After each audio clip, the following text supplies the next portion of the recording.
ছাত্ৰীসকল সকলোকে স্বাগতম জনাইছোঁ। আজি আমি পঢ়িম অণুৰ বিষয়ে।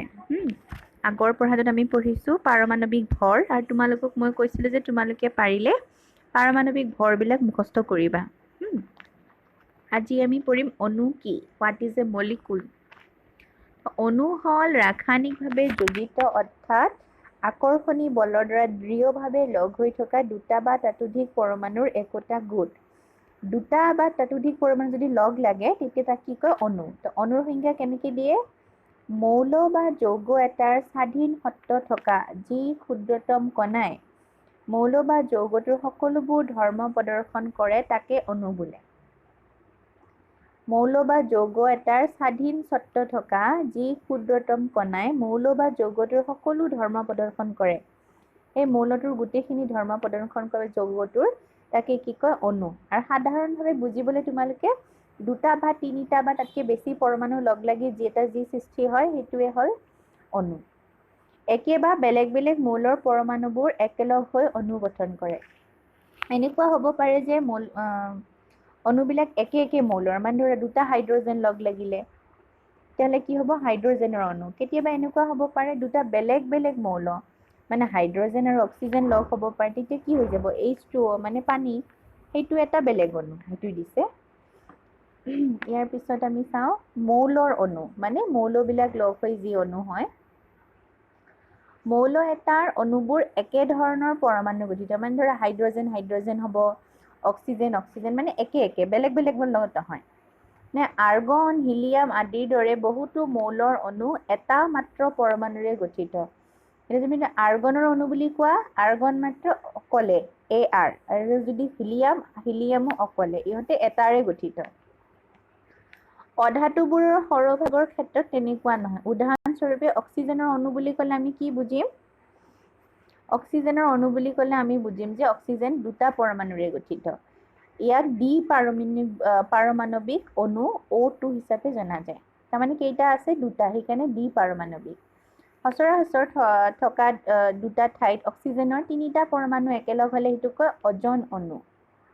তাৰমানে O3, তাতে কেইটা অক্সিজেন থাকিব? তিনিটা। অণু এটা যিমান সংখ্যক পৰমাণুৰে গঠিত হয় তাক কি কয়? অণুটোৰ পাৰমাণৱিকতা। এতিয়া যদি অক্সিজেন অণুৰ কথা কওঁ, কেইটা অণু আছে, মানে কেইটা পৰমাণু আছে? দুটা, সেইকাৰণে তাৰ পাৰমাণৱিকতা কি হ'ব? 2, মানে পাৰমাণৱিক। যদি অজনৰ কথা কওঁ তাতে কেইটা আছে? তিনিটা অক্সিজেন, সেইকাৰণে সেইটো হ'ব ত্ৰিপাৰমাণৱিক। ধাতু আৰু কাৰ্বনৰ দৰে, আৰু এইটো মনত ৰাখিবা, পাৰমাণৱিকতা কাক বোলে? অণু এটা যিমান সংখ্যক পৰমাণুৰে গঠিত তাকে অণুটোৰ পাৰমাণৱিকতা বোলা হয়। ধাতুসমূহ আৰু কাৰ্বনৰ দৰে আন কিছুমান মৌলৰ সৰল গঠন নাথাকে, মানে গঠনবিলাক ইমান সৰল নহয়। এইবোৰত বহুত বেছি আৰু অনিৰ্দিষ্ট সংখ্যক পৰমাণু একেলগে যোজিত হৈ থাকে। এতিয়া একে নহয়, মানে বেলেগ বেলেগ মৌল আৰু বেলেগ বেলেগ সংখ্যা থাকে, মানে দুটাও থাকিব পাৰে, তিনিটাও থাকিব পাৰে। ইয়াতে কিছুমান উদাহৰণ দিছে চোৱা। আৰ্গন অকলে থাকে এটাই, এক পাৰমাণৱিক। হিলিয়ামো অকলে এক পাৰমাণৱিক। অক্সিজেন যদি কয় অক্সিজেনৰ অণু তেতিয়াহ'লে পাৰমাণৱিক দুটা, O2। হাইড্ৰজেন H2 পাৰমাণৱিক। নাইট্ৰজেনো পাৰমাণৱিক। ক্লৰিনো দুটা, Cl2। ক্লৰিনৰ অণু বুলি ক'লে Cl2 বুজিবা। কিন্তু ফচফৰাছৰ অণু ক'লে P2 নহ'ব, কিন্তু P4, তাৰমানে চতুৰ্থ মানে 4টা। আৰু ছালফাৰ বহুত হয়, 6টাৰ লগতো হয়, 8টাৰ লগতো হয়, সেইকাৰণে এইটো দিছে কি? বহু পাৰমাণৱিক। ঠিক আছে, এইটো পালো আমি মৌলৰ অণু। এতিয়া যৌগৰ অণু। যৌগ মানে কি? বেলেগ বেলেগ মৌলৰ পৰমাণুৰ নিৰ্দিষ্ট অনুপাতত লগ হৈ যৌগ গঠন কৰে, যেনে ধৰা হাইড্ৰজেন আৰু অক্সিজেন, ৱাটাৰ, পানী গঠন কৰিব, এনেকুৱা। এইবোৰ দিয়া হৈছে চোৱা। কিছুমান যৌগৰ অণু পানী, হাইড্ৰজেন আৰু অক্সিজেন লগ লাগি হয়, তাতে কিটো অনুপাত? ভৰ অনুপাত। হাইড্ৰজেন যদি ধৰা 1 গ্ৰাম বা 1 কেজি, অক্সিজেন তেতিয়াহ'লে 8 গ্ৰাম, মানে এইটো অনুপাত। এমনিয়া কি লগ লাগি হয়? নাইট্ৰজেন আৰু হাইড্ৰজেন, ইয়াৰ অনুপাত 14:3। কাৰ্বন অক্সাইড, কাৰ্বন আৰু অক্সিজেন লগ লাগি হয়, তাৰ অনুপাতটো ভৰ অনুপাত 3:8। মনত ৰাখিব লাগিব। এইবিলাক আমি কি পালো? যৌগৰ অণু। ইয়াৰ পিছত আহিব আয়ন।